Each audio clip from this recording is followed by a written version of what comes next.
Hello students. आज की इस वीडियो में हम लोग एक प्रीवियस ईयर क्वेश्चन कवर करेंगे जो अभी रिसेंटली एग्जाम जिसका हुआ था 5/8/2022 को 5 अगस्त को जिसका एग्जाम हुआ था। हम लोग इस पेपर को आज कवर करेंगे। ये पेपर जो है ये BBMKU धनबाद का पेपर है, एमकॉम थर्ड सेमेस्टर में। यहाँ पे कॉर्पोरेट टैक्स का हम लोग का पेपर होता है और ये 2020-22 सेशन का क्वेश्चन है। सबसे पहले अगर हम लोग यहाँ पे देखें क्वेश्चन नंबर 1, तो ये ट्रू फॉल्स वाला क्वेश्चन आता है। ट्रू, जिसमें सबसे पहले पूछा गया था corporate tax paid by, corporate tax paid कौन करता है? इंडिविजुअल, एसएससी, एचयूएफ, फर्म और कंपनी। ऑब्वियसली इसका आंसर कंपनी होगा।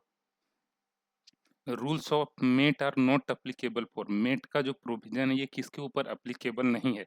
ये यहाँ पे पूछा गया, कंपनी के ऊपर, एचयूएफ के ऊपर, पार्टनरशिप फर्म के ऊपर या ऑल ऑफ दिस। तो मेट का जो प्रोविजन होता है ये कंपनी के ऊपर अप्लीकेबल होता है। अगर ये चीज बोलता है, यहाँ पे टर्म यूज किया नॉट अप्लीकेबल, किसके ऊपर अप्लीकेबल नहीं, तो नॉट अप्लीकेबल के केस में एचयूएफ और पार्टनरशिप फर्म होता। बट यहाँ पे ऑप्शन गलत दिया हुआ है। यहाँ पे इसको ऑल ऑफ दिस नहीं करना था, एबव टू करना था, या तो एचयूएफ एंड पार्टनरशिप, तो वो सही होता। ये गलत ऑप्शन है, मेट पे एप्लीकेबल होता है। ऑल ऑफ दिस मीन्स हो गया मेट, मेट जो है कंपनी पे भी एप्लीकेबल नहीं होता, तो ये गलत है, ऑप्शन ही इसका गलत है। उसके बाद अगर थर्ड क्वेश्चन हम लोग देखें, तो थर्ड क्वेश्चन में बोल रहा है इंपॉर्टेंस ऑफ टैक्स प्लानिंग। आर, टैक्स प्लानिंग का इंपॉर्टेंस क्या है? Reduction in tax liability, obviously ये चीज होता है। नेशनल डेवलपमेंट, अगर एक बार के लिए इसमें कंफ्यूजन है तो इसको छोड़ देते हैं। रिडक्शन इन कॉस्ट, ये भी हमारा होता है, ये भी होता है। और नीचे ऑल ऑफ दीज का ऑप्शन है, तो हम लोग को ऑब्वियसली समझ में आएगा ये भी होगा, मतलब अल्टीमेटली हमारा ट्रू आंसर जो होगा ये हो जाएगा ऑल ऑफ दीज।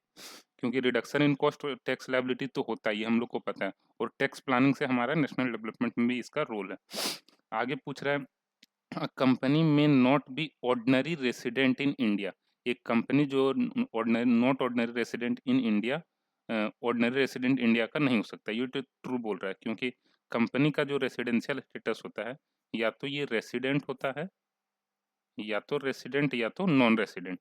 रेसिडेंट का इसका फिर यहाँ पे बाद फर्दर क्लासिफिकेशन नहीं होता है। ये क्लासिफिकेशन कंपनी के केस में नहीं होता है, जो हम लोग पढ़ते थे resident and ordinary resident, and resident and not ordinary resident, जो इंडिविजुअल एचयूएफ में पढ़ते हैं, ये प्रोविजन कंपनी पे एप्लीकेबल नहीं है। तो ये सही बोल रहा है, ऑर्डिनरी रेसिडेंट नहीं हो सकता, ये केवल रेसिडेंट हो सकता है। ठीक है, तो ये ट्रू है। आगे बोल रहा है definition of amalgamation is described under, जो एमालगमेशन का डिफिनेशन है कंपनी इसमें इनकम टैक्स एक्ट में, ये किस सेक्शन में, ये चीज हम लोग को यहाँ पे बताना है। चार ऑप्शन दिया गया है। चार ऑप्शन में पहला है सेक्शन 2 में, अंडर सेक्शन 2, 2A B में, 2A B में, ठीक है, 1B, ठीक है। तो ये उसका ट्रू आंसर है। जो एमालगमेशन डिफाइंड है ये सेक्शन 2(1) सब सेक्शन 1B में ये डिफाइंड है, तो ये ट्रू ऑप्शन हो जाएगा सी। उसके बाद आगे बोल रहा है tax on declare dividend is paid by. आज के डेट में जो भी डिविडेंड डिक्लेयर होता है, इस पे जो टैक्स होता है ये शेयर होल्डर को पेड करना होता है। आज के डेट में, पहले ये कंपनी को पेड करना होता था। तो अभी के सिनेरियो में ये अभी हमारा शेयर होल्डर यहाँ पे करेक्ट ऑप्शन होगा। नीचे पूछ रहा है right any two short questions, ठीक है, दो हम लोग को शॉर्ट क्वेश्चंस यहाँ पे बताना है। पहला क्वेश्चन है what is tax planning. Tax planning क्या है ये हम लोग को बताना है, इसके बारे में लिखना है। What do you mean by MAT, minimum alternate tax क्या होता है, और एक्सप्लेन इट इन ब्रीफ, ठीक है। इसको ये सब दोनों चीज हम लोग को यहाँ पे बताना था। आगे पूछा गया था what are the different aspects of tax management, tax management का क्या क्या डिफरेंट एस्पेक्ट, ठीक है, कैसे हम लोग टैक्स मैनेजमेंट करते हैं, ये सब चीज़ यहाँ पे लिखना था। जैसे हम लोग यहाँ पे लिखते हैं प्रॉपरली हम लोग रिटर्न फाइल कर रहे हैं, टीडीएस टाइम पे काट रहे हैं, टीसीएस काट रहे हैं, ठीक है।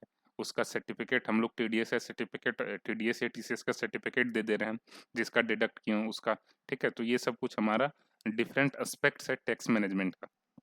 आगे क्वेश्चन था क्वेश्चन नंबर 3, ये प्रैक्टिकल क्वेश्चन था। इसमें पूछा गया था from the following information compute tax payable by x limited. X limited जो है उसको कितना टैक्स पेड करना पड़ेगा, नीचे कुछ इन्फॉर्मेशन उससे रिलेटेड दिया हुआ था। सबसे पहले बोल रहा था टोटल इनकम ये था, बुक प्रॉफिट उसका 16 लाख था, कैरिड फॉरवर्ड क्रेडिट जो हमारा मेट का क्रेडिट कैरी फॉरवर्ड हुआ है ये 3 लाख है, प्रीवियस ईयर का कैरी फॉरवर्ड हुआ है। अभी करंट ईयर का इन्फॉर्मेशन ये, टोटल इनकम उसका ये है, बुक प्रॉफिट ये है 12 लाख और 16 लाख। उसके बाद यहाँ पे हम लोग नीचे एक इन्फॉर्मेशन दिया हुआ है the income of company was 9 lakh in previous year 1920। 1920 में इसका इनकम जो था 9 लाख का था। तो ये इन्फॉर्मेशन हमारे लिए इरिलेवेंट है, उसका भी यूज नहीं। सबसे पहले हम लोग को पता है कि अगर कंपनी के केस में हम लोग को टैक्स लायबिलिटी निकालना हो तो हम लोग को दो चीज कैलकुलेट करना पड़ता है। एक नॉर्मल टैक्स प्रोविजन से उसका टैक्स क्या आ रहा है, और दूसरा मेट के प्रोविजन से उसका क्या टैक्स आ रहा है। दोनों प्रोविजन के बेसिस पे कैलकुलेशन करेंगे, और जो हायर अमाउंट होगा that is that a company suppose to pay to the government, वही अमाउंट पेड करना होता है कंपनी को, वही अमाउंट टैक्स के फॉर्म में पेड करना होता है। तो सबसे पहले अगर हम लोग इसका निकालें, tax as per normal provision, tax as per normal provision, जो हमारा इनकम टैक्स का नॉर्मल प्रोविजन है, ये क्या बोलता है, कैसे इस पे इसके बेसिस पे टैक्स निकलेगा। तो नॉर्मल प्रोविजन में ये बोलता है कि सबसे पहले तुम टोटल इनकम ले लो। टोटल इनकम यहाँ पे हमारा हो जाएगा 12 लाख रुपया। इस पे हमारा जो टैक्स का अमाउंट बनेगा, टैक्स जो है कंपनी के केस में 30% लगता है, नॉर्मल 30% ही लगता है। ठीक है, तो यहाँ पे 12 लाख का 30% मतलब 3,60,000 का टैक्स बनेगा। इसमें से सरचार्ज एड होगा, सरचार्ज, लेकिन सरचार्ज हमारा तब ऐड होता है जब हमारा टोटल इनकम 1 करोड़ से ज़्यादा हो कंपनी के केस में। ठीक है, तो यहाँ पे सरचार्ज हमारा ऐड नहीं होगा क्योंकि इनकम जो 1 करोड़ से ज़्यादा है नहीं। उसके बाद फिर हम लोग, ये हमारा अमाउंट आ जाएगा 360 का। अब ये जो अमाउंट आता है इस पे हम लोग को पेड करना होता है higher education cess at the rate 4%। तो ये हमारा हो जाएगा, और ये अमाउंट हम लोग का आ जाएगा 14,400 का।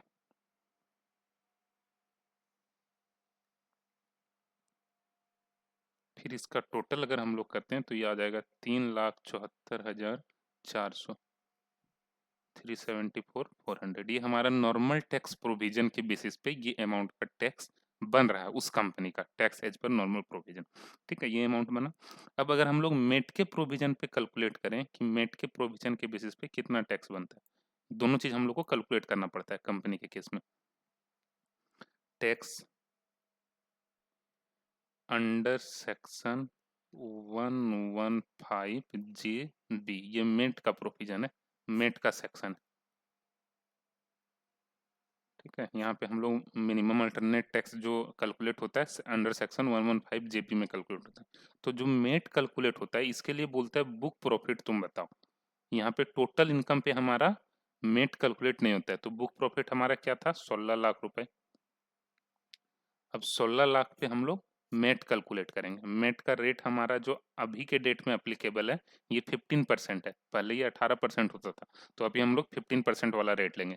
तो 16 लाख का अगर हम लोग 15% निकालते हैं तो 2,40,000। उसके बाद फिर यहाँ पे सरचार्ज उसी तरह से ऐड होगा। सरचार्ज का फिर यहाँ पे वही कॉन्सेप्ट है कि अगर हमारा बुक प्रॉफिट, टोटल इनकम नहीं, बुक प्रॉफिट अगर 1 करोड़ से ज्यादा होता तो यहाँ भी 1 करोड़ से ज्यादा नहीं है, तो ये भी हमारा कुछ नहीं आएगा, नील, 2,40,000। फिर इसमें से हम लोग ऐड करेंगे हायर एजुकेशन सेस, किस रेट से, वही रेट यहाँ पर भी सेम है, 4%, मतलब 2,40,000 का 4%। अब 240 का 4% निकालेंगे तो ये आ जाएगा 9600। ठीक, फिर इसका अगर टोटल हम लोग करते हैं तो ये आता है 2,49,600 रुपया। ये हमारा यहाँ पे मेट के बेसिस पे कल अमाउंट आ रहा है। अब ये दोनों अमाउंट में जो ज्यादा है, मतलब मेट के प्रोविजन से जो टैक्स लायबिलिटी बना, और इधर नॉर्मल प्रोविजन के बेसिस पे, दोनों में से जो अमाउंट बड़ा होगा वो अमाउंट हम लोग को टैक्स के फॉर्म में पेड करना होता है। मतलब यहाँ पे हम लोग ये बोलेंगे टैक्स लाइबिलिटी। ठीक है, टैक्स लाइबिलिटी जो हमारा हो जाएगा हायर ऑफ एबव बोथ, जो ऊपर दोनों हम लोग कैलकुलेट किए उसमें से जो ज्यादा अमाउंट आ रहा है वही हमारा टैक्स लायबिलिटी हो जाएगा। मतलब 3,74,400 रुपए का टैक्स पेड करना पड़ेगा।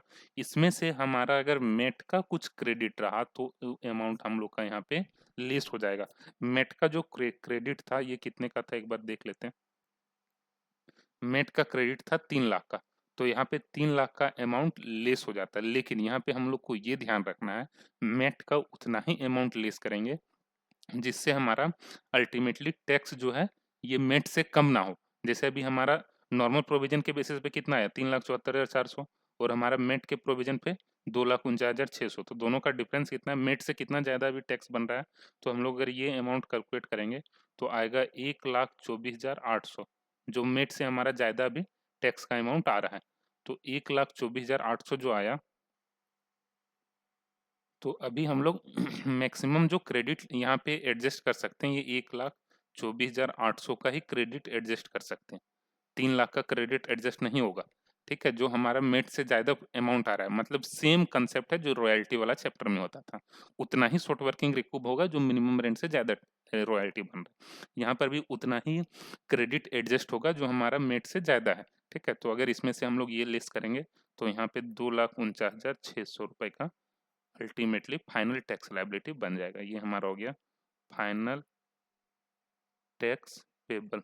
ठीक है, तो कंपनी को इस केस में 2,49,600 का टैक्स पेड कर देना पड़ेगा।